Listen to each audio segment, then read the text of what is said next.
Hello बच्चों, स्वागत है आपका मेरे चैनल अनु हेल्पफुल स्टडी में। आज हम पढ़ेंगे शिक्षा निदेशालय की तरफ से कार्यपत्रक 1 सामाजिक विज्ञान। ये वर्कशीट जो है वो सामाजिक विज्ञान की है। ये कक्षा 8 के बच्चों के लिए है। यहाँ विद्यार्थी का नाम आ जाएगा। ये वर्कशीट है 9/7/2021 की। यहाँ पर आपकी डेट आ जाएगी। यहाँ पे सब्जेक्ट टीचर का नाम आ जाएगा। तो आज हम जानेंगे पर्यावरण के बारे में। पर्यावरण क्या है, ठीक है।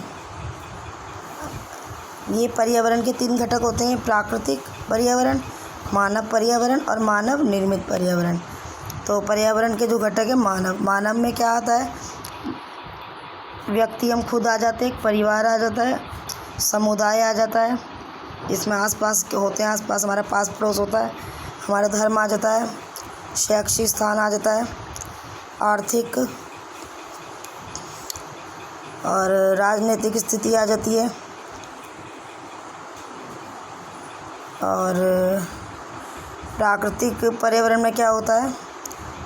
सजीव जैवमंडल, स्थलमंडल, वायुमंडल और जलमंडल। इसमें क्या होता है? प्राकृतिक पर्यावरण में होता है जैसे कि पहाड़ हो गए, झरने हो गए, नदियाँ हो गई, तालाब हो गए, ठीक है। तो ये सब क्या है? हमारे प्राकृतिक पर्यावरण।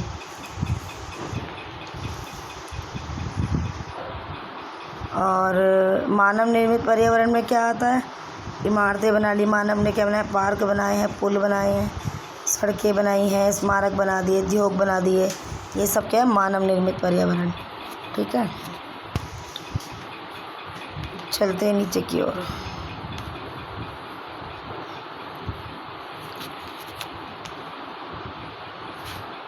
अपने घर तथा आसपास से प्राकृतिक पर्यावरण, मानव पर्यावरण तथा मानव निर्मित पर्यावरण के 3 उदाहरण दीजिए। तो अभी मैंने आपको बताया मानव पर्यावरण, ये नहीं, ये वाले जो हैं इनमें से लिखेंगे, और प्राकृतिक पर्यावरण हम इसमें से लिखेंगे: स्थलमंडल, वायुमंडल, जलमंडल, ठीक है। ये जलमंडल है, ये वायुमंडल है, ये स्थलमंडल है, सजीव मंडल है, मतलब कि जैवमंडल, जहाँ पे ये तीनों चीज़ें होती हैं। और मानव निर्मित पर्यावरण हम इसमें से लिखेंगे, ठीक है। तो पहले प्राकृतिक पर्यावरण देखते हैं। प्राकृतिक पर्यावरण कौन से हैं? नदी है, झरने, पर्वत है, ठीक है। तो आप इसमें तालाब भी लिख सकते हैं। नदी, पर्वत, तालाब, झरने, जो भी हमारे प्राकृतिक पर्यावरण में आते हैं, जो हमें प्रकृति से मिले हैं। मानव पर्यावरण में हम स्वयं हो गए, एक हमारा परिवार जो होता है वो हो गया, समुदाय मतलब हमारा पास पड़ोस हो गया, ठीक है। और आसपास जैसे हमारा धर्म है, राजनीतिक स्थिति है, ये समुदाय मैंने लिख दिया इधर। और स्कूल है, स्कूल एक जगह है जैसे कि मतलब, और हमारा जो पास पड़ोस होता है आसपास का, तो वो एक समुदाय हो गया। तो मैंने लिख दिया यहाँ पे स्वयं, परिवार, स्वयं मतलब हम खुद, परिवार और समुदाय, ठीक है। और मानव निर्मित पर्यावरण, सड़कें हो गई, सड़क हो गई जैसे कि पुल हो गया, उद्योग हो गई, यहाँ पे कोई इमारत लिख सकते हैं हम। और यहाँ पर हम पार्क लिख सकते हैं जो मानव ने बनाई है, बस बनाई है मानव ने, जो भी चीज़ें मानव ने बनाई है। तो मैंने यहाँ पर 3 लिख दी, आप कुछ भी लिख सकते हैं। अच्छा, अब यहाँ पे एक ये डायग्राम दिया हुआ है जिसमें वायुमंडल है, ये इतना एरिया, ये जलमंडल का एरिया है, और ये स्थलमंडल, ये जो धरती है ना, भूमि, इसको कहते हैं स्थलमंडल। और ये जहाँ पे ये जैवमंडल दिया हुआ है, जहाँ पे ये जलमंडल भी है, वायुमंडल भी है और स्थलमंडल भी है। तो जहाँ पे भी ये तीनों चीज़ें हैं उसे हम बोलते हैं जैवमंडल, ठीक है। अब पढ़ते हैं इसके बारे में।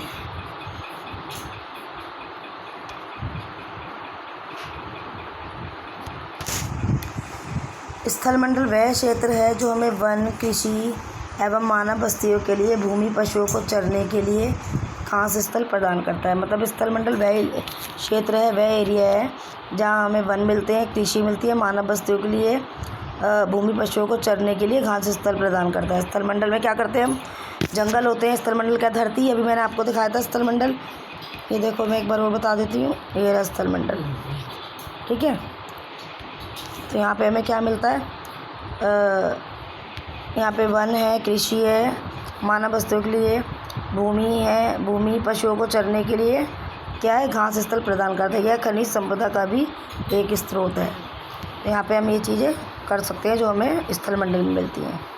जलमंडल, जल के क्षेत्र को जलमंडल कहते हैं, मतलब जो क्षेत्र जल का, जहाँ पे जली जल होता है उसे जलमंडल कहते हैं। यह जल के विभिन्न स्रोत होते हैं यहाँ पे, जैसे नदी हो गई, झील हो गई, समुद्र, महासागर आदि जैसे विभिन्न जलाशयों से मिलकर बनता है। तो इसे हम क्या कहते हैं, जलमंडल कहते हैं। और ये सभी प्राणियों के लिए बहुत ही ज़्यादा ज़रूरी है। पृथ्वी के चारों ओर फैली वायु की परत को वायुमंडल कहते हैं। पृथ्वी के चारों ओर वायु की एक परत फैली हुई है उसे हम वायुमंडल कहते हैं। पृथ्वी का जो गुरुत्वाकर्षण बल है वो अपने चारों ओर के वायुमंडल को थामे रखता है। और सूर्य की जो सुलसाने वाली गर्मी होती है उसकी हानिकारक किरणों से हमारी रक्षा भी करता है। तो कौन करता है ये, पृथ्वी का गुरुत्वाकर्षण बल। वो अपने चारों ओर के वायुमंडल को थामे रखता है और जो हमें सुलसाने वाली गर्मी मिलती है उसकी जो हानिकारक किरणें होती हैं उनसे भी हमारी रक्षा करता है। पादप एवं जीव जंतु मिलकर या सजीव संसार का निर्माण करते हैं।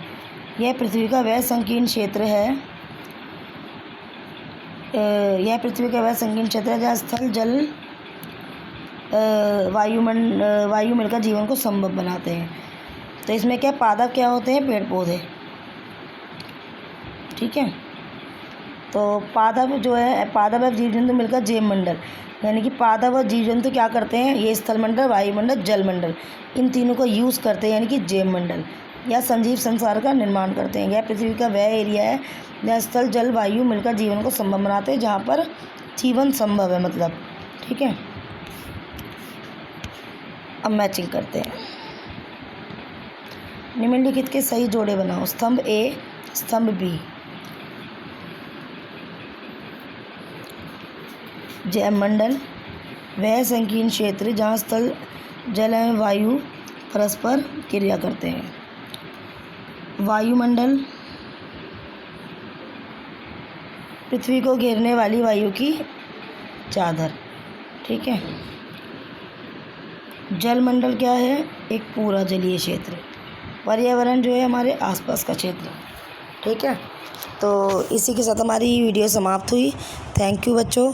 अगर आपको मेरी वीडियो पसंद आई हो तो इसे लाइक कीजिए, और अगर आप मेरे चैनल पर नए हो तो वीडियो को सब्सक्राइब कीजिए। मिलते हैं नेक्स्ट वीडियो के साथ।